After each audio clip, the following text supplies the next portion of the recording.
Hi hello ക്രിയേറ്റിവിറ്റിയിൽ പുതിയൊരു വീഡിയോയിലേക്ക് ഏവർക്ക് സ്വാഗതം. പെട്ടെന്ന് ഈസിയായിട്ട് നമുക്ക് റെഡിയാക്കി എടുക്കാൻ പറ്റുന്ന ഒരു സൂപ്പർ പലഹാരത്തിൻ്റെ റെസിപ്പിയാണ് നമ്മളിന്ന് ട്രൈ ചെയ്യാൻ പോകുന്നത്. നമ്മുടെ കടകളിൽ കിട്ടുന്ന ഈ പഴംപൊരി ചെറിയ ചെറിയ പീസ് മോഡലിലാണ് നമ്മൾ ഈ പലഹാരം നമുക്ക് ട്രൈ ചെയ്തെടുക്കുന്നത്.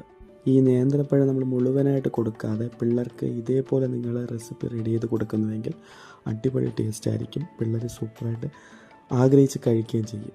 ഞാൻ റെഡി ചെയ്തെടുക്കുന്ന ഈ ബാറ്ററിൽ ടേസ്റ്റ് കൂടാൻ വേണ്ടിയിട്ടാണ് ഈ പാൽപ്പൊടി ചേർക്കുന്നത്. പാൽപ്പൊടി ചേർക്കുമ്പോൾ ആ മാവിന് നല്ല ടേസ്റ്റ് ആയിരിക്കും, കഴിക്കാൻ നല്ല ടേസ്റ്റായിട്ട് നമുക്കിരിക്കും. നിങ്ങൾക്ക് ആവശ്യമുണ്ടെങ്കിൽ ഈ പാൽപ്പൊടി ചേർത്താൽ മതി.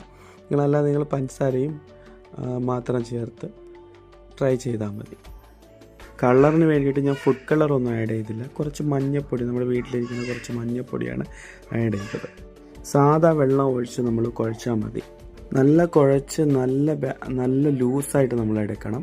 ഈ ബജ്ജിയെല്ലാം റെഡിയാക്കി എടുക്കുമല്ലോ, അതേ പദത്തിലാണ് നമ്മൾ ഈ മാവ് നമുക്ക് റെഡിയാക്കി എടുക്കേണ്ടത്.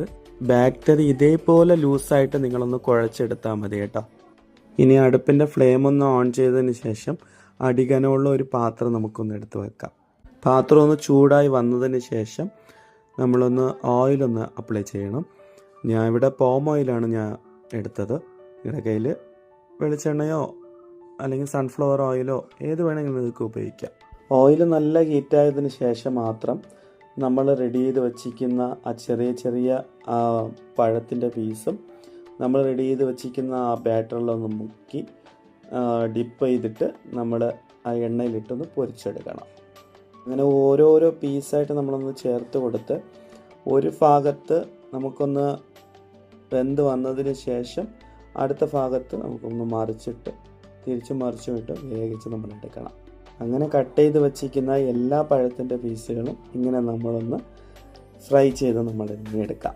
ഞാൻ റെഡി ചെയ്തുകൊണ്ടിരുന്നപ്പോഴേ എടുത്തൊന്ന് കഴിച്ച് നോക്കി കേട്ടോ. അടിപൊളി ടേസ്റ്റ് ആയിരുന്നു കേട്ടോ. ഇത് നമ്മൾ കടയിൽ നിന്ന് മേടിക്കുന്ന അതേ പഴംപൊരിയുടെ അതേ ടേസ്റ്റേ കാണത്തുള്ളൂ. എന്താ ഇതിൽ പ്രത്യേകത എന്നാൽ നമ്മുടെ കൈ കൊണ്ട് റെഡിയാക്കാൻ പറ്റുമെന്നുള്ള ഒരു രീതിയാണ് ഞാൻ ഇവിടെ പറയാൻ വരുന്നത്. ഏത് സ്നാക്സും നമ്മുടെ കൈ കൊണ്ട് റെഡിയാക്കാൻ പറ്റും വീട്ടിൽ. അയ്യോ ഈ സ്നാക്സ് ഒന്നും എനിക്ക് റെഡിയാക്കാൻ പറ്റത്തില്ല, അങ്ങനെ ഒന്നുമില്ല. നമുക്ക് റെഡിയാക്കാൻ പറ്റും എന്ന് ഒരു രീതി പറയാൻ വേണ്ടിയിട്ടാണ്. അതും നമ്മൾ കൈ കൊണ്ട് റെഡിയാക്കുന്ന ആ സ്നാക്സിന് ഒരു പ്രത്യേക ഒരു ടേസ്റ്റുണ്ട്. നമ്മുടെ വീടുകളിലുള്ള കുഞ്ഞു പിള്ളേർക്ക് നമ്മൾ പുറത്തുനിന്ന് സ്നാക്സ് എല്ലാം വാങ്ങിച്ചു കൊടുക്കാറുണ്ടല്ലോ. അങ്ങനെ മേടിച്ച് കൊടുക്കാതെ നമ്മുടെ വീട്ടിൽ തന്നെ നമ്മൾ ഹെൽത്തി ആയിട്ട് നമ്മൾ റെഡി ചെയ്ത് കൊടുത്താൽ അവർ ആഗ്രഹിച്ച് കഴിക്കുകയും ചെയ്യും. അവർ ഹെൽത്തി ആയിട്ടുള്ള ഒരു ഫുഡ് അവരുടെ ശരീരത്തിൽ പോവുകയും ചെയ്യും. പുറത്തുള്ള കടകളിൽ അവർ ഏത് ഓയിലാണ് ഉപയോഗിക്കുന്നത്, എങ്ങനെയാണ് അവർ ഫ്രൈ ചെയ്തെടുക്കുന്നത്, എന്തോ മാവാണ് അവർ ചേർക്കുന്നത് ഒന്നും നമുക്കറിയാൻ പറ്റത്തില്ല. ചുമ്മാതെ നമ്മളങ്ങ് കണ്ണടച്ചുകൊണ്ട് മേടിച്ചങ്ങ് കൊടുക്കുകയാണ്. അങ്ങനെ ഹെൽത്തി ആയിട്ടുള്ള ഫുഡെല്ലാം നമ്മൾ വീട്ടിൽ തന്നെ റെഡി ചെയ്ത് കഴിക്കേണ്ടതാണ് കേട്ടോ. അങ്ങനെ ഇന്ന് ഞങ്ങൾ ഒരു ചെറിയ കട്ടൻ ചായയിലായിട്ട് അങ്ങനെ സ്നാക്സ് കഴിക്കാൻ വേണ്ടിയിട്ട് റെഡിയാകുകയാണ്. അങ്ങനെ നിങ്ങൾ ഇനി ഇരുന്ന് മുഷിയണ്ട.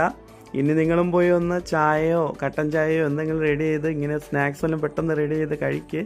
പിന്നെ ഈ വീഡിയോ ഇഷ്ടപ്പെട്ടവർ ലൈക്ക് ചെയ്യാനും ഷെയർ ചെയ്യാനും സബ്സ്ക്രൈബ് ചെയ്യാനും സപ്പോർട്ട് ചെയ്യാനും മറക്കല്ലേ. ഞങ്ങളിടുന്ന വീഡിയോസ് പെട്ടെന്ന് അപ്ഡേറ്റ് നിങ്ങൾക്ക് കിട്ടാൻ വേണ്ടിയിട്ട് ആ ഒരു ബെല്ലൈക്കൺ ഒന്ന് ക്ലിക്ക് ചെയ്തേക്കണേ. പിന്നെ ഈ അടുത്തൊരു വീഡിയോ കാണുന്നത് വരെ ടാറ്റാ ബൈ, സീ യു.